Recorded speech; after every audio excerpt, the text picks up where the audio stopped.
Welcome to my channel में हूँ आपका स्वागत सर। आज देखते हैं हम लोग चंपारण सत्याग्रह। अगली वीडियो में हमने आपको रोनाक एक्ट के बारे में बताया था 1919 के बारे में। आज पढ़ते हैं रोनाक एक्ट को काला कानून कहा जाता है। आज पढ़ते हैं चंपारण सत्याग्रह। देखिए चंपारण सत्याग्रह जो है ना आपका चंपारण सत्याग्रह ये चंपारण में है। कहाँ पे है? चंपारण में हुआ था। चंपारण कहाँ स्थित है? चंपारण बिहार में स्थित है। कहाँ हुआ था? बिहार में। चंपारण सत्याग्रह का नेतृत्व यानी नेता किसे माना जाता है? राजकुमार शुक्ल को। किसे माना जाता है? राजकुमार शुक्ल को। चंपारण सत्याग्रह खत्म कौन किया? महात्मा गांधी। खत्म कौन किया? महात्मा गांधी ने। ठीक है, इतना रखिएगा। चंपारण सत्याग्रह का नेता यानी प्रवक्ता किसे माना जाता है? राजकुमार शुक्ल को। चंपारण कहाँ स्थित है? बिहार में। चंपारण कहाँ स्थित है? बिहार में। बिहार की धरती तुम्हारा अपने आप में 108 की स्थिति है। आप देखते हैं चंपारण सत्याग्रह। चंपारण सत्याग्रह 1917 में हुआ था। कब हुआ था? 1917 में चंपारण सत्याग्रह हुआ था। चंपारण सत्याग्रह में क्या हुआ था? चंपारण जो बिहार का जिला है वहाँ अंग्रेजों ने क्या किया था? जबरदस्ती नील की खेती करवाता था। जबरदस्ती क्या करवाता था? नील की खेती। नील की खेती करना तो ठीक है, आपको आप लोगों को लग रहा होगा कि नील की खेती करना बहुत ही ईजी होगा, आप करवा रहे हैं तो कोई दिक्कत नहीं, कर लेंगे। लेकिन नील की खेती में हानियाँ क्या क्या थी कि नील की खेती ना उसमें बहुत ज़्यादा उसमें मतलब होता है ना कि जुताई करते हैं तो उसमें बहुत ज़्यादा ज़मीन को जुताई करना पड़ता था। प्लस में अगर आपके आप इसको 3 कटिया प्रणाली बोला जाता है। क्या बोला जाता है? 3 कटिया प्रणाली बोला जाता है। 3 कटिया प्रणाली यानी अगर कोई व्यक्ति है अगर उस व्यक्ति का 20 कट्ठा ज़मीन है। कितना कट्ठा ज़मीन है? 20 कट्ठा ज़मीन है।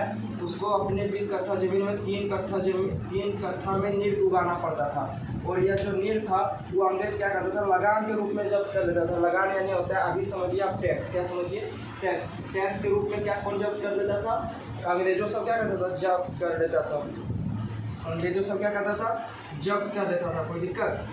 जो 3 कट्ठा में नील उगाया जाता था ना, 3 कट्ठा में, उस 3 कट्ठा में अंग्रेज क्या करता था?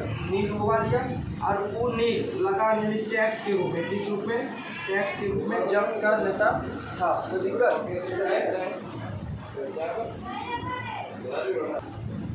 देखिए जो 3 कट्ठा में नील उगाता था वह नील अंग्रेज क्या करता था? लगान के रूप में जब्त कर लेता था। कौन करता था? अंग्रेज करता था। कौन करता था? अंग्रेज लगान के तौर पे क्या करता था? वो नील को जब्त कर लेता था। वो एक चीज़ और अंग्रेज क्या किया था? यहाँ से गंगा नदी चंपारण का है, गंगा नदी के किनारे बसी है। गंगा नदी में होता क्या है? गंगा नदी में अंग्रेज का पुलवे नहीं बनाया था। अंग्रेज का जो था वो गंगा नदी में पुलवे नहीं बनाया था। पुल ना बनाने का कारण क्या था कि ना तो कोई व्यक्ति चंपारण आएगा और ना तो कोई व्यक्ति चंपारण से बाहर जाएगा। अगर कोई व्यक्ति चंपारण से बाहर चल जाएगी तो यहाँ की सारी घटनाओं को दुनिया भर में सुना देगी। जब दुनिया भर में सुनाएगी तो सारा आदमी क्या जाएगा? विरोध करेगा।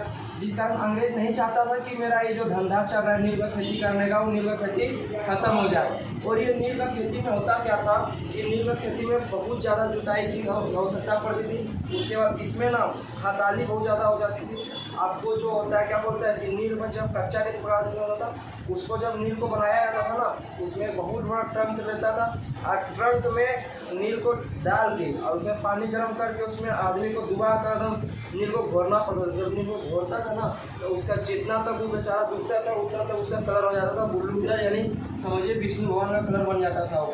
ये हानि है क्या? नहीं है।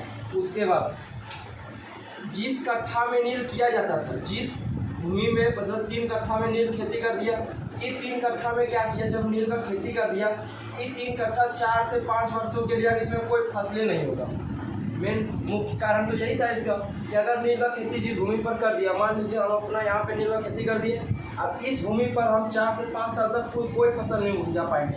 यहाँ का भूमि पूरा का पूरा बंजर हो जाता था, यहाँ का सारा उर्वरक शक्ति मर जाती थी, जिस कारण लोगों का ज़मीन धीरे धीरे क्या होने लगा? खत्म होने लगा और लोगों का भूखे मरने लगे। जब ज़मीन ही रहेगा तो और दूसरा चीज़ का अनाज का खेती नहीं कर पाएगा। जब अनाज का खेती नहीं करेगा तो ऑटोमेटिक आदमी क्या करेगा? भूखे मरने लगेंगे। तब यहाँ से राजकुमार शुक्ल, कौन? राजकुमार शुक्ल कहाँ पहुँचे? महात्मा गांधी के पास। कब पहुँचे? 1916 में पहुँचे। लेकिन महात्मा गांधी 1917 में चंपारण आया। कहाँ आया? चंपारण आया। कब? 1917 में। और वहाँ आकर किसानों की दशा देखकर उसे 3 कठिया प्रणाली से क्या करवाया, मुक्ति दिलवाया। क्या करवाया, मुक्ति दिलवाया। इसीलिए महात्मा गांधी का बिहार में सबसे पहला सत्याग्रह आंदोलन चंपारण सत्याग्रह आंदोलन था, जिसे 1917 में गांधी जी ने क्या किया, खत्म किया था। चंपारण के लोगों को इस नीलकठिया प्रणाली या 3 कठिया प्रणाली से क्या करवाया, मुक्ति दिलवाया। क्या करवाया, मुक्ति दिलवाया। हम क्वेश्चन आंसर करवा दे रहे हैं। देखिए आपको ऑब्जेक्टिव देगा कि चंपारण सत्याग्रह को समाप्त किसने किया, महात्मा गांधी ने। ध्यान समझिए, चंपारण सत्याग्रह को समाप्त किसने किया, महात्मा गांधी ने। चंपारण सत्याग्रह कब समाप्त किया गया, 1917 में।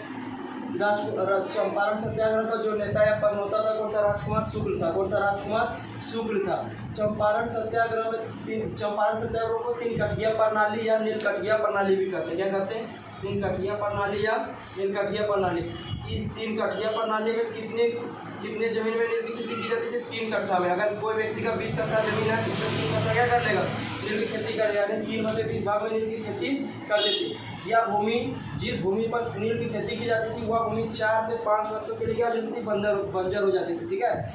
और यह नील जैसे 3 कट्ठा पे नील कर दिया, वो 3 कट्ठा पे अंग्रेज क्या करता था, उसको उठाया और अपने लगान के रूप में ले लिया। बोलता था हम तुमसे टैक्स नहीं लेंगे, टैक्स के रूप में जितना नील तुम जाया सारा का सारा नील क्या करो, हमको दे दो। इसी को क्या कहते हैं, 3 कठिया प्रणाली कहते हैं। आप लोग क्वेश्चन आंसर करवा रहे हैं। देखिए कुछ नहीं लिखे हैं बाबू, कुछ नहीं लिखे हैं, बड़ा मत देखना, एकदम सिंपली तरीका देखो। कुछ नहीं लिखे हैं, जो पढ़ा है उसी से रिलेटेड दिए। चंपारण बिहार का एक जिला है, एकदम सही है। चंपारण बिहार का एक जिला है जहाँ अंग्रेजों ने किसानों पर 3 कठिया प्रणाली लगा रखी थी कि नहीं लगा रखी थी, एकदम 3 कठिया प्रणाली लगा रखी थी। इसमें किसान को अपने जमीन का कितना कट्ठा में नील की खेती की जाती थी, 3/20 कट्ठा में नील की खेती करनी पड़ती थी। और यह नील अंग्रेज लगान के तौर पे जब्त कर लेता था। लगान यानी टैक्स के रूप में क्या कर लेते थे, जब्त कर लेते थे। लेकिन नील की खेती जिस भूमि पर की जाती थी ना, वह क्या होता था, 4 से 5 वर्षों के लिए बंजर हो जाती थी। इसीलिए कोई भी किसान नील खेती नहीं करना चाहते थे। उसके लिए राजकुमार शुक्ल महात्मा गांधी के पास गए। महात्मा गांधी 1917 में चंपारण आकर किसानों को क्या किया, 3 कठिया प्रणाली से मुक्ति दिलवाया। महात्मा गांधी क्या किया, 1917 में चंपारण आकर किसानों को 3 कठिया प्रणाली से मुक्ति दिलवाया। कोई दिक्कत, चलिए देखिए। प्लीज़ अगर चैनल पर नए हैं तो चैनल को कृपया करके लाइक, चैनल को सब्सक्राइब कर दीजिए और वीडियो को ज़्यादा से ज़्यादा दोस्तों के पास शेयर कीजिए। महात्मा गांधी, उसके लिए राजकुमार शुक्ल महात्मा गांधी के पास गए। महात्मा गांधी क्या किए, महात्मा गांधी 1917 में चंपारण आकर किसानों को 3 कठिया प्रणाली से क्या करवाया, मुक्ति दिलवाया। 3 कठिया प्रणाली से मुक्ति दिलवाया। बस यही तो है कि महात्मा गांधी आया और 3 कठिया प्रणाली को मुक्ति, 3 कठिया प्रणाली से क्या किया, चंपारण के लोगों को मुक्ति दिलवा दिया। तो कृपया करके वीडियो को लाइक, शेयर और कमेंट करें और ज़्यादा से ज़्यादा दोस्तों के पास शेयर करें ताकि मेरा भी मनोबल बढ़ा रहे। धन्यवाद। जय हिंद।